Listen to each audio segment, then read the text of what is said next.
Shalom sahabat RPKM yang setia dan yang diberkati oleh Tuhan untuk mengikuti program RPKM, Renungan Pengajaran Kataros Ministry. Puji nama Tuhan, kembali bertemu dengan saya Pendeta Kepastian Berputar dalam program RPKM.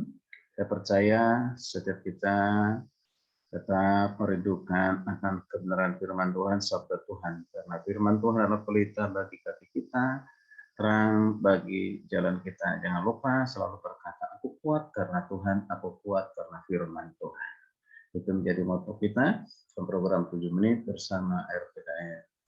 Baik, Bapak Ibu kasih Tuhan, hari kita akan baca firman Tuhan yang diambil dari 1 Tawarik 29. 1 Tawarik 29 ayat 10 sampai ayat ke-19. Saya akan baca khususnya ayat 12 dan ayat yang lain nanti bisa menyusul, Bapak Ibu kasih Tuhan. Saya akan baca khususnya ayat ke-12. Berkata demikian dalam 1 Tawarik 29. Mari diikuti dengan baik supaya menjadi berkat bagi kita. Sebab kekayaan dan kemuliaan berasal daripadamu, dan engkaulah yang berkuasa atas segala-galanya. Dalam tanganmu lah kekuatan dan kejayaan, dalam tanganmu lah kuasa membesarkan dan mengokohkan segala-galanya. Puji Tuhan, haleluya. Kita berdoa. Bapa di surga, kami rindu sabdamu, kami rindu firmanmu berbicara kepada kami, membuat kami semakin kuat, kokoh dalam iman, bertumbuh dalam mengiring Tuhan, sehingga kami dewasa di dalam Kristus. Terima kasih Tuhan, Roh Kudus yang menolong kami untuk mengerti, serta mentaatinya dalam nama Yesus. Kami siap mendengarkan renungan firman-Mu. Haleluya. Amin. Bapak Ibu dan kasih Tuhan, tentu kita tahu pada satu raja yang sangat terkenal dalam Alkitab namanya Daud. Ya, Daud adalah raja Israel yang besar dan sangat diberkati Tuhan. Selain kekayaan melimpah, ia juga memiliki prajurit pasukan yang sangat kuat. Ya, secara materi ia punya alasan membanggakan diri. Karena apa yang dia tidak punya, semuanya dia punya secara kasih Tuhan. Namun tidaklah demikian dengannya. Ia sadar semuanya itu karena apa? Karena campur tangan Tuhan semata. Jadi bukan karena kekuatan dan kegagahannya sehingga ia tidak bisa, ya tidak merasa perlu, ya karena itu tidak perlu merasa perlu bahwa dia menjadi orang yang sombong, meninggikan diri. Ya, sebaiknya ia berkata di ayat ke-11 dari nas firman Tuhan 1 Tawarik 29 ini ayat 11 berkata demikian. Ya Tuhan, punya-Mulah kebesaran dan kejayaan, kehormatan, kemakmuran dan keagungan, ya segala-galanya yang ada di langit dan di bumi. Ya Tuhan, punya-Mulah kerajaan dan Engkau yang tertinggi itu melebihi dari segala-galanya. Dan sebagai kepala, puji Tuhan. Kita perhatikan ya betapa besarnya Daud di dalam hal kejayaan, dalam kehormatan dan segala yang dia miliki, tapi dia berkata itu semua adalah kepunyaannya Tuhan, miliknya Tuhan, bersumber dari Tuhan. Segala-galanya adalah dari Tuhan. Nah, Tuhan sungguh tak senang pada kecongkakan Bapak Ibu kasih Tuhan. Betapapun megah, besar, dan populernya kita. Bila kesombongan mulai merajai hati kita, nah, ingat saudara kasih Tuhan, siapapun kita, mungkin kita memiliki pendidikan yang tinggi, lebih tinggi dari orang lain, mungkin kita lebih cerdas, lebih pintar dari orang lain, mungkin kita orang yang terpopuler atau punya popularitas, mungkin kita kaya, mungkin kita memiliki segala-galanya yang tidak dimiliki oleh orang lain. Ingat, jangan karena itu engkau menjadi sombong. Mungkin engkau sekarang ini punya jabatan yang tinggi. Jangan engkau pernah berkata, semua karena aku. Semua karena kehebatanku. Hati-hati. Tuhan akan menurunkan dan mempermalukan orang-orang yang seperti itu. Di akhir zaman ini, roh kesombongan kian melanda manusia. Tidak banyak menyadari dan tetap merasa wajar-wajar saja.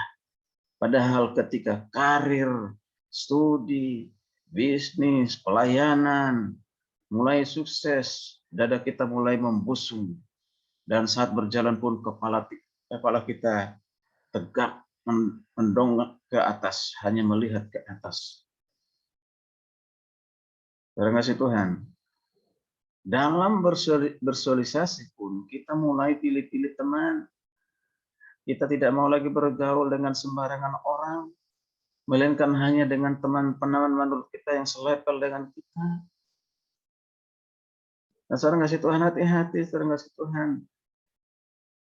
Ya mungkin kita mengatakan tahu bahwa kita harus dalam suatu kesatuan, suatu kebersamaan, tetapi masih tetap kita memisahkan diri dari orang lain. Merasa lebih hebat dan lebih layak dihormati, dihargai. Lebih layak untuk menerima yang lebih baik daripada orang yang lain. Saudara kasih Tuhan, yang semula rendah hati mungkin kita, pandai bergaul mungkin kita, ramah, mungkin kita sopan, serta bermurah hati terhadap semua orang. Tapi setelah kita memiliki segala-galanya, kita berubah. Kesombongan mulai merajai hati kita. Dan kita pun lupa kepada Sang Pemberi berkat. Kita menganggap apa yang kita raih adalah buah jeripaya kita sendiri karena kehebatan kita, kekuatan kita, kepintaran kita, kecerdasan kita. Perhatikanlah Bapak Ibu orang kasih Tuhan. Yang lagi perhatikan semua keberhasilan kita miliki datangnya dari siapa? Datangnya dari Tuhan. Semua karena Tuhan.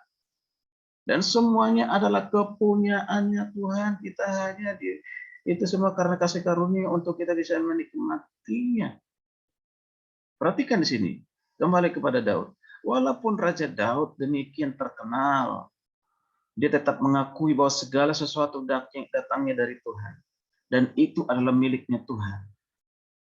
Oleh sebab itulah, jangan sekali-kali kita menyombongkan diri.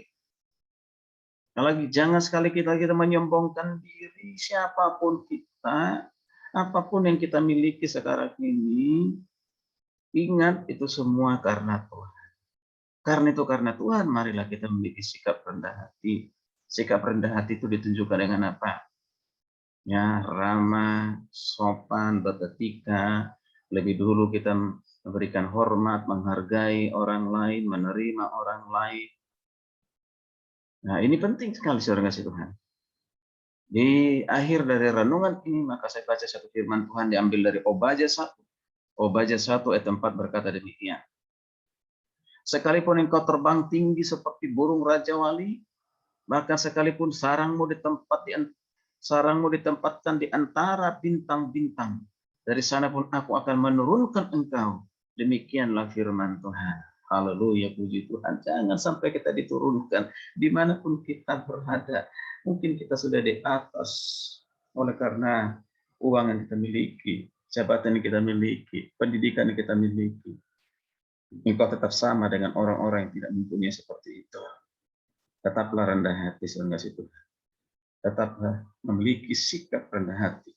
Rendah hati berarti menempatkan Kristus yang utama dalam hidupmu. Ketika engkau menempatkan Kristus yang utama dalam hidupmu, maka engkau memiliki hati. Hati seperti apa? Hati sebagai hamba.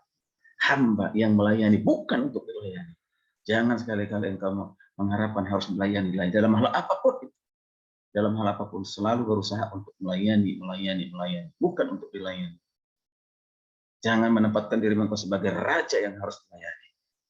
Tapi mari kita seperti Kristus berkata, aku datang bukan untuk dilayani, tapi untuk melayani. Itulah sikap kerendahan hati. Jauhkan kesombongan, jangan pernah lupa diri, jangan pernah lupa sejarah apa yang Tuhan buat, Tuhan kerjakan dalam kehidupanmu melalui orang lain. Mengapa engkau ada sampai saat ini seperti yang sekarang?